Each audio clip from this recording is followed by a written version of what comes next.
거룩한 감정은 필연적으로 참된 믿음에 속한 것일 뿐 아니라 참된 믿음에서도 중요한 부분입니다.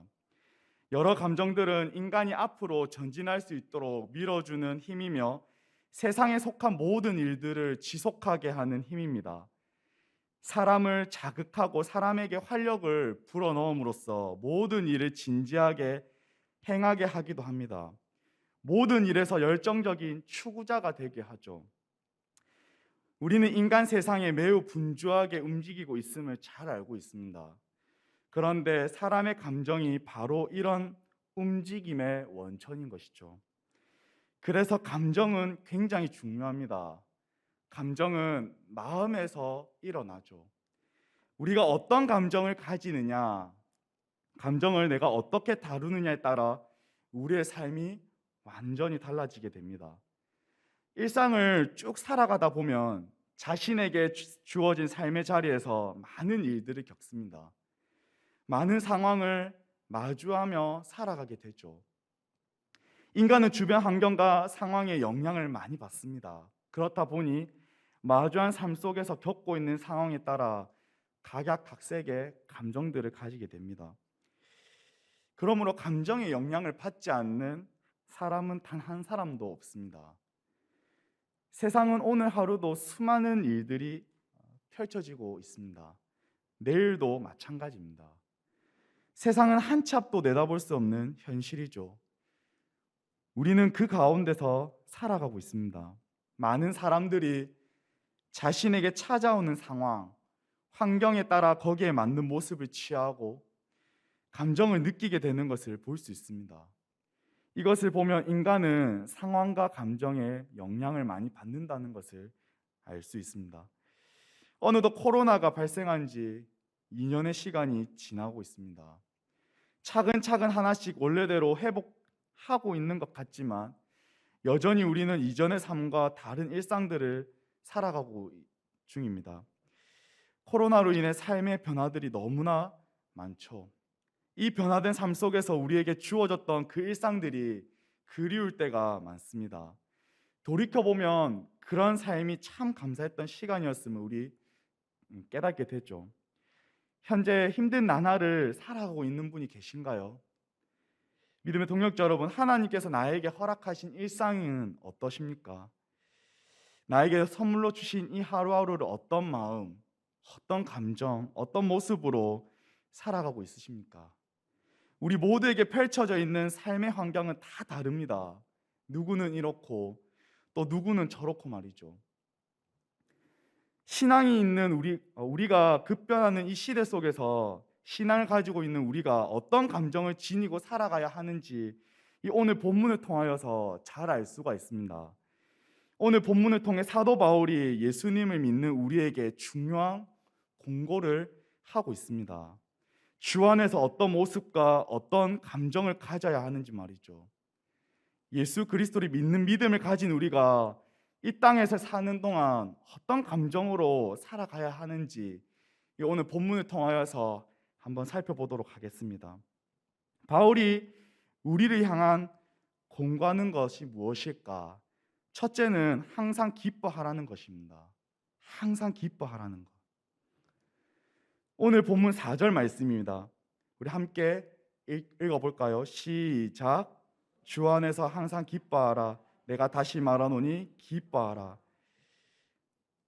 이렇게 말씀하고 있습니다. 성도님들, 지금 기쁨을 누리고 있으십니까? 지금 기쁨을 누리고 계시다면 행복한 삶을 살아가고 계신 것입니다. 하지만 내가 아무리 많이 가지고 있어도 기쁨이 없다면 나의 인생은 불행한 삶입니다. 인간은 기쁨을 추구하는 존재이죠. 기쁨의 감정을 가지려고 하는 것이 인간의 본능입니다. 본능. 하나님께서 만드신 본능이죠. 그래서 오늘도 모든 인간은 기쁨을 갖고자 많은 노력을 합니다. 세상에 들어가서 그 기쁨을 찾으려고 부단히 애를 씁니다. 허나 세상에서 주는 것은 영원하지 않죠. 부족함이 있습니다. 더 깊이 들어가 보면 거기에는 나의 만족감을 채우기보다는 공허함과 갈증만 더 유발시킬 뿐이죠. 하나님께서는 원래 인간에게 부족함이 없는 충만한 기쁨을 주셨습니다. 하지만 죄로 인해 그것은 다 깨졌습니다. 그것을 상실한 후에 인류에게는 숙제가 생기게 되었는데 그것이 뭔가? 도대체 어떻게 해야 진정한 기쁨을 얻을 수 있는가? 진정으로 행복함을 얻으며 살아갈 수 있는가입니다. 지금도 바깥에서는 이것을 발견하라고 합니다. 하지만 세상의 것으로는 결코 만족시킬 수 없습니다. 세상에서 발견하는 것은 진정한 기쁨이 아닙니다. 세상에서 발견하는 그 기쁨은 잠깐의 재미요, 한순간의 쾌락에 불과합니다. 모든 것을 다 해본 솔로몬은 전도서 말씀을 통해 우리에게 전하는 메시지가 무엇입니까? 부족한 거 하나 없는 모든 것을 다 가지고 있던 솔로몬은 전도서를 통해서 우리에게 하고자 하는 메시지는 모든 것이 헛되고 헛되도다입니다. 하나님은 에덴 동산에서 기쁨이 무엇인지를 알게 하셨습니다. 세상이 시작할 때부터 진정한 기쁨을 누리게 하셨죠. 그러므로 기쁨은 아주 원초적인 것입니다. 우리가 살아가면서 기쁨이 있어도 되고 없어도 되는 것이 아닙니다. 오늘 본문 4절을 다시 한번 볼까요? 바울이 뭐라고 하고 있습니까? 기뻐하라 라고 권고하고 있습니다. 기뻐해도 되고 기뻐하지 않아도 되는 게 아닙니다. 기뻐하면 좋겠다 조언을 하는 것도 아닙니다. 사도 바울은 분명하게 얘기하고 있습니다. 명령하고 있는 것이죠. 우리는 살아가면서 기뻐하는 삶을 살아가야 합니다. 바울 자신은 상황이나 환경이 좋기 때문에 성도들에게 이렇게 공고하고 있는 것이 아닙니다. 지금 바울의 형편은 감옥에 갇혀 있는 상황이죠. 전혀 기뻐할 수 없는 상황입니다. 바울의 삶을 기억하시나요? 그의 인생은 엘리트 코스를 밟고 있는 엘리트생이었습니다. 세상의 기준을 볼 때는 남부러울 것 하나 없이 최고의 삶을 살던 바울의 삶이었죠. 하지만 예수님을 만나고 나서 그의 인생은 180도 완전히 바뀌게 되죠. 그의 인생은 예수 그리스도를 위한 삶으로 변화되었습니다.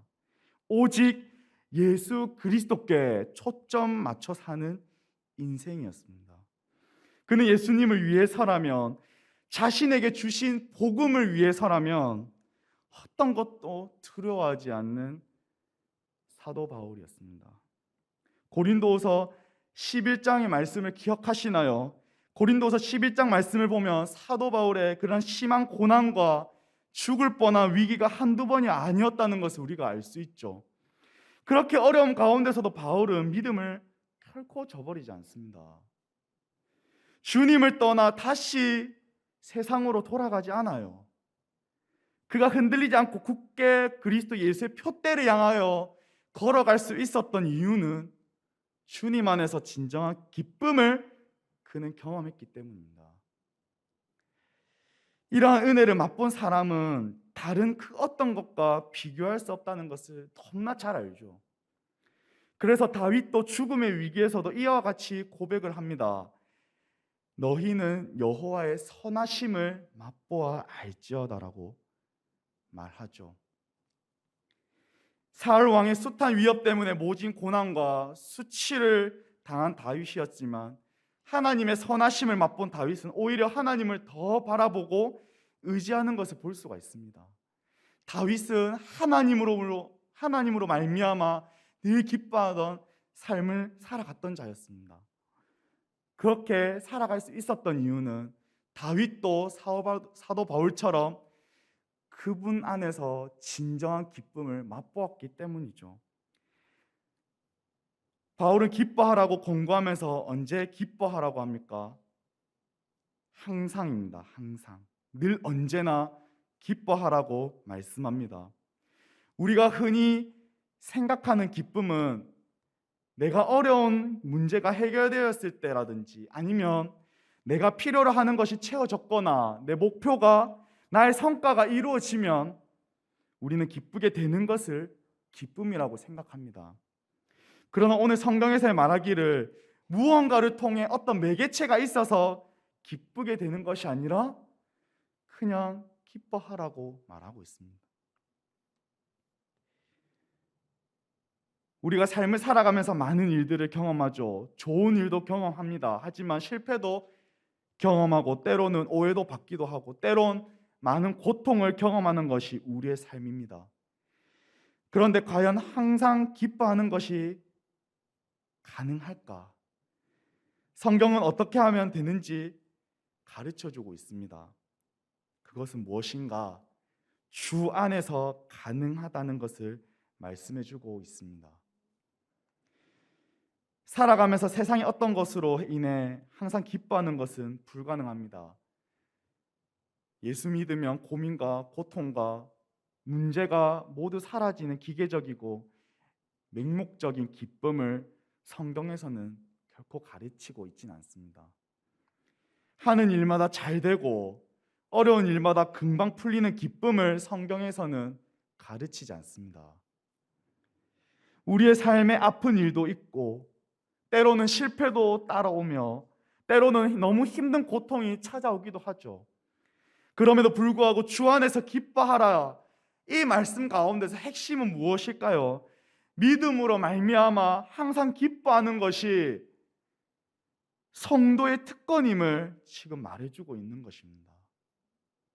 어떠한 상황 가운데서도 하나님을 믿는 자녀니까 그 성도가 주 안에서 누릴 수 있는 그 특권임을 지금 이 말씀을 통하여서 우리에게 말씀해주고 있다는 것입니다.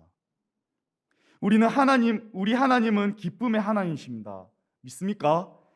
스바냐 3장 17절에 너로 말미암아 기쁨을 이기지 못하시며 시편 16편 11절에 주의 앞에는 충만한 기쁨이 있고 주의 오른쪽에는 영원한 즐거움이 있나이다. 하나님을 믿는 자녀들은 기뻐하고 즐거워할 수밖에 없습니다.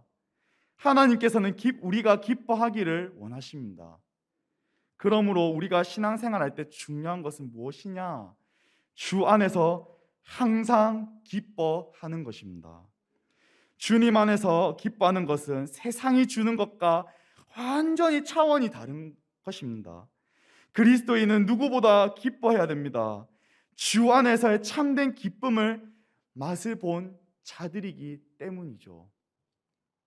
아무리 힘든 일이 다가오고 고난과 시련이 나에게 찾아오더라도 항상 기뻐할 수 있는 조건은 주 안에서입니다. 우리가 주님 안에 머물러 있을 때, 그분 안에 거할 때 진정한 기쁨을 항상 누리며 살아가는 줄 믿습니다. 사랑하는 동역자 여러분, 주님께서 나에게 주신 은혜를 기억하고 묵상함으로 주 안에서 항상 기쁨을 누리고 살아가시기를 간절히 바랍니다. 환경이나 마음의 상태에 의해 일시적인 기쁨이 아니라 변함없으신 주님 안에 있을 때 갖는 기쁨을 날마다 누리며 나아가는 저와 여러분이 되기를 예수님의 이름으로 축복합니다. 아멘. 바울이 우리에게 권고하는 두 번째는 뭔가? 관용을 모든 사람에게 알게 하는 것입니다. 5절 말씀입니다. 5절 말씀인데요, 한번 읽어보실까요? 시작. 너희 관용을 모든 사람에게 알게 하라. 주께서 가까우시니라. 아멘. 아멘.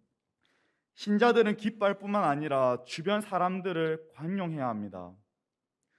주 안에서 항상 기뻐하는 것은 신자 자신 안에서 나타나는 특징이라면 관용을 베푸는 것은 신자와 다른 사람과의 관계 가운데서 이루어지는 특징입니다. 관용이라는 말은 긍휼히 여기다, 너그러운 마음을 갖다, 그래서 타인들에 대한 넓은 마음, 큰 마음을 품는 것을 뜻합니다. 우리는 같은 신자들에 대해서만 아니라 모든 사람에 대해서 관용해야 합니다. 바울이 지금 모든 사람에게 관용을 베풀라고 권면하는데요, 이는 핍박하는 외적들과 지금 교회 내 분쟁 상태에서 자신과 맞서 있는 사람들을 다 포함하는 것일 겁니다. 그러므로 여기에는 내 원수를 사랑하라라는 말씀이 담겨져 있습니다. 우리가 주의 사랑을 덧입지 않고는 결코 할 수 없는 것이죠. 주님께서 우리에게 베풀어 주신 그 사랑과 은혜를 깊이 헤아릴 때 이 관용을 모든 사람에게 알게 할 수 있습니다. 그래서 어느 누구라도 차별이 있으면 안 되는 것이죠. 또한 관용은 자신에게 잘못을 저지른 자를 너그럽게 포용하는 마음입니다. 그래서 용서와도 연관이 있습니다. 정의와 진리를 강조하는 사람일수록 비수를 품고 사는 경우가 많습니다. 상대방이 실수하거나 잘못하면 그가 철저하게 회개하고 모든 것을 청산하기를 원하죠. 우리 인간이 살아가면서 정말 안 되는 것 중에 하나가 있다면 용서하는 것입니다. 용서. 상대방이 나를 해코지한다면 우리는 가만 있을 수가 없죠. 우리는 복수심에 불타오릅니다. 나를 배신했다? 그 사람 용서하지 못합니다. 인간에게 죄성이 있기에 우리는요, 살아가면서 상대방을 용서하는 게 너무나 어렵습니다. 그리스도인이라면 남을 관용하면서 살아가야 하는데 어떻게 하면 그렇게 살아갈 수 있을까요? 그것은 예수님께서 우리에게 베풀어 주신 그 은혜를 기억하는 것입니다. 너무나 쉽지만 잘 되지 않죠. 내가 어떤 존재였는지, 주님으로부터 얼마나 큰 자비하심과 사랑하심을 받은 존재인지를 기억하는 것입니다. 우리는 주님의 은혜로 이 자리에 있고 살아가는 자들입니다. 죽을 수밖에 없는 존재였던 우리를 하나님께서는 건져주셨습니다. 십자가로 말미암아 하나님의 공의와 사랑으로 인해 우리에게 구원과 생명을 주셨습니다. 그러므로 우리는 하나님께 갚을 수 없는 빚을 진 인생으로 바뀌었습니다. 1만 달란트의 빚을 진 인생이 되었다는 거예요. 이러한 사랑과 은혜를 기억함으로 우리는 모든 사람에게 관용을 알게 하라는 것입니다. 하나님은 우리가 그들을 넓은 마음으로 품기를 원하세요. 그래서 나의 이런 모습을 통해 참된 생명을 세상 속으로 확대해 나가기를 원하십니다. 이것이 흘러나가기 시작할 때 하나님의 통치가 그들 가운데 임하기 시작할 것입니다. 하나님은 우리의 관용을 모든 사람에게 알게 하심으로 그리스도의 능력이 그들에게도 전달되어서 그들 또한 주님께로 돌아오기를 우리 하나님은 원하신다는 것입니다. 우리가 연약하고 부족할지라도 우리가 조롱받고 우리가 희생하는 것 같아 보일지라도 우리가 간용할 수 있는 이유는 무엇일까? 주께서 가까우시니라고 말하고 있습니다. 이 말은 주님의 재림 때문에 신자들은 넓고 큰 마음을 품을 수 있다는 것입니다. 곧 주님께서 오셔서 모든 것을 갚으시고 위로할 것이기 때문에 우리는 살아가면서 때로는 수치와 조롱 가운데 있을지라도 모든 사람에게 관용을 베풀 수 있다는 것이죠. 언젠가 주님이 오셔서 모든 것을 갚으시고 위로해 주실 것을 기억하시면서 모든 사람에게 관용을 베풀고 알게 하면서 살아가는 저와 여러분이 되기를 축복합니다. 아멘. 바울이 우리에게 권고하는 세 번째는 무엇인가? 아무것도 염려하지 말라는 것입니다. 인간은 누구나 살아가면서 순간순간 다 염려를 합니다. 새로운 한 해를 기다리고 바라보는 사람들 마음속에 두려움과 염려가 섞여 있는 모습을 많이 보죠. 염려는 인간의 삶에서 떠난 적이 없습니다. 각 시내마다 상황이 달라지고 변화가 있기 때문에 주제가 조금씩 바뀔 뿐 염려 자체는 사라지지 않습니다. 우리가 염려하면서 살아갈 때 그 염려 틀 안에 갇혀서 살아가게 되어 있습니다. 그래서 염려 안에 빠져 있으면 우리는 무기력해집니다. 일상생활 속에서도 이 염려의 영향을 많이 받죠. 그러나 더 큰 중요한 것은 이 염려의 감정은 우리의 영적 생활에도 영향을 끼친다는 거예요. 성경을 보면 염려하지 말라는 말씀이 꽤 등장합니다. 염려는 믿음의 삶과 상호 연관성이 있습니다. 그래서 기도 생활과도 연관되어 있죠. 기도와 염려는 상관관계에 있습니다. 우리가 신자로서 기도다운 기도를 하려면 염려를 다루어야 합니다. 이 염려를 어떻게 다룰 수 있는지 오늘 본문 6절 말씀을 통해 알려주고 있습니다. 한번 읽어볼까요? 시작. 다만 모든 일에 기도와 간구로 너희 구할 것을 감사함으로 하나님께 아뢰라. 아멘. 바울은 염려와 기도 그리고 아무것도와 다만 모든 일에 대칭적으로 지금 사용하고 있습니다. 다시 말해 기도하면 염려를 내려놓을 수 있음을 지금 사도 바울은 가르쳐주고 있는 것이죠. 믿음의 동역자 여러분, 둘 다 선택해서 살아갈 수 없습니다. 하나를 우리는 선택해야 합니다. 어떤 것을 선택할 것인지에 따라 우리의 삶은 결정됩니다. 바울은 감옥에 갇혀 있고 빌립보 교회는 핍박과 유혹과 분열의 위험이 있었습니다. 이런 것을 볼 때 그들은 충분히 염려할 만한 환경 속에 있는 자들이었죠. 이런 환경 속에서 바울이 뭐라고 말하는가? 아무것도 염려하지 말라고 지금 말하고 있습니다.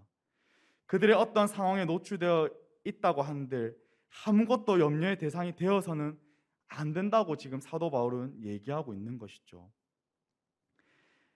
여기서 말하는 염려는 뭘까? 자기 자신이 통제할 수 없는 것들에 대해서 쓸데없는 근심에 빠지는 것을 말합니다. 그래서 사전적으로는 이 염려는요, 앞일에 대하여 여러 가지로 마음을 써서 걱정하는 것을 말합니다. 그래서 예수님께서 마태복음 6장 25절에 의식주 이 세 가지에 대해 염려하지 말라고 말씀하시죠. 이에 바울도 마찬가지로 빌립보 성도들에게 동일하게 염려하지 말라고 말하고 있습니다. 세상을 향한 염려를 하지 말라는 것이죠. 오늘날 현 시대를 보십시오. 이 땅 위에서 살아가다 보면 염려할 때 참 많습니다. 왜 염려가 많을까? 많은 이유가 있겠지만 그중 하나만 살펴보면 미래가 불확실하기 때문입니다. 우리 인생의 미래가 불투명하기 때문이죠.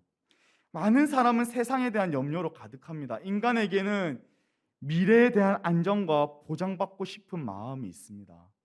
하지만 우리의 삶은 어떻게 펼쳐질지는 그 누구도 모르죠. 당장 내일의 일도 무슨 일이 일어날지 모릅니다. 여러분들이 여태껏 살아오시면서 내 생각과 내 계획대로 다 되시던가요? 우리의 남은 인생의 여정 가운데서도 내가 생각하는 대로 또 내가 계획하는 대로 다 되지 않을 거예요. 이게 우리의 인생입니다. 다 되지 않는 게 우리 인생이죠. 미래가 불확실하기에 우리는 더 하루하루를 아등바등하게 살아갑니다. 열심히 살아가는 것 좋습니다. 내가 노력하는 모습 좋습니다. 하지만 내가 단순히 세상 가운데 내 열심과 내 노력으로만 살아가다 보면요, 염려만 더 부풀어 오를 뿐입니다. 그래서 많은 사람들이 일어나지 않는 그 일을 놓고 염려에 빠져서 살아가죠. 이러한 삶 속에서 우리가 염려하지 않고 살아갈 수 있는 것은 무엇일까요? 바울이 아무것도 염려하지 말고 무엇을 하라고 권면합니까? 하나님께 기도하라는 것입니다. 믿음의 동역자 여러분, 우리가 아무리 염려를 하지 않으려고 해도 그게 잘 되지 않습니다. 쉽게 염려를 떨쳐버리기가 쉽지 않죠. 하지만 바울은 분명하게 말합니다. 염려가 막 찾아올 때 자신이 어떻게 할 수 없어서 더욱 하나님께 아뢰고 의지하고 붙들라는 것을 사도 바울은 얘기하고 있는 것입니다. 각자 삶의 자리에서 주님의 도우심 없이는 안 된다라는 나의 약함을 인정하고 주님께 나의 염려를 고백하는 것입니다. 그렇게 주님께 기도하며 나아갈 때 우리는 이 염려를 떨쳐버릴 수 있다는 것을 오늘 사도 바울은 이 본문의 말씀을 통해서 분명하게 얘기하고 있다는 거예요. 그래서 우리가 살아가다 내 마음속에 근심이 생기고 염려가 들 때 내가 할 수 있는 것, 그것은 더 하나님께 나아가는 것입니다. 주님께 매달려 기도하는 거예요. 그래서 오늘 사도 바울이 이 4장 6절 아무것도 염려하지 말라는 것은 내가 주체가 되어서 주도하지 말라는 것입니다. 오직 모든 상황을 주도하시는 하나님께 있는 그대로 나아가 기도하라는 거예요. 내 인생의 주인은 내가 아니기 때문에 내 삶의 주인이신 그분께 나의 모든 일을 기도와 간구하는 모습이 있어야 된다는 것을 사도 바울은 오늘 이 본문을 통하여서 빌립보 성도들에게, 오늘날 살아가고 있는 우리들에게 권고하고 있는 것입니다. 그러면 어떻게 된다고 하십니까? 염려가 찾아올 때 하나님께 기도하면 어떻게 된다고 말씀하고 있나요? 7절 말씀에 모든 지각에 뛰어난 하나님의 평강이 주어진다고 말씀합니다. 이 평강은 세상의 것과는 완전히 차원이 다릅니다. 예수님을 쫓는 모든 이에게 약속하신 평강이죠. 그래서 요한복음 14장 27절에 평안은 너희에게 끼치노니 곧 나의 평안은 너희에게 주노라. 내가 너희에게 주는 것은 세상이 주는 것과 같지 아니하리라. 너희는 마음에 근심하지도 말고 두려워하지도 말라. 이러한 평강은 전적으로 하나님께로부터 주어지는 것입니다. 하나님의 이러한 평강이 우리의 마음과 생각을 지키신대요. 우리의 생각과 마음을 지키는 것은 굉장히 중요합니다. 그래서 잠언 4장 23절에 이렇게 얘기하고 있습니다. 우리가 함께 읽어볼까요? 시작. 모든 것을 지킬 만한 것 중에 더욱 내 마음을 지키라. 생명의 근원이 이에서 남이니라. 아멘. 생명과 연결되어 있기 때문입니다. 믿음의 동역자 여러분, 말씀을 마무리하겠습니다. 우리가 살아가는 동안에 수많은 상황에 노출되어 살아갑니다. 마주한 삶 속에 겪고 있는 상황에 따라서 각양각색의 감정들을 가지게 되죠. 그러므로 감정의 영향을 받지 않는 사람은 단 한 사람도 없다고 서두에 말씀해 드렸습니다. 그래서 우리가 어떤 감정을 가지고 살아가느냐, 그 감정을 내가 어떻게 다루느냐에 따라 우리의 삶이 완전히 달라지게 됩니다. 살아가는 현실 속에서 항상 기뻐하고 염려를 하지 않고 살아간다는 것이 과연 가능할까? 이런 생각이 듭니다. 그러나 우리가 주님 안에 머물러 있을 때, 주님 안에 거할 때 항상 기뻐하며 살아갈 수 있을 줄 믿습니다. 하나님께 기도와 간구하며 살아갈 때 염려하지 않고 살아갈 수 있을 줄 믿습니다. 오늘 하루를 살아가는 저와 여러분이 늘 하나님이 어떤 분인지 기억하고 그분 안에서 은혜와 사랑을 기억한다면 모든 사람에게 관용을 알게 할 수 있을 줄 믿습니다. 하나님께서는 인간에게 감정을 주셨어요. 신자로서 어떤 감정을 가지고 살아가야 하는지, 어떤 모습이어야 하는지 바울이 우리를 향해 오늘 빌립보서 4장 4절부터 7절 말씀을 통해 권고하고 있습니다. 거룩한 감정은 필연적으로 참된 믿음에 속한 것일 뿐 아니라 참된 믿음에서도 중요한 부분이심을 기억하시길 바랍니다.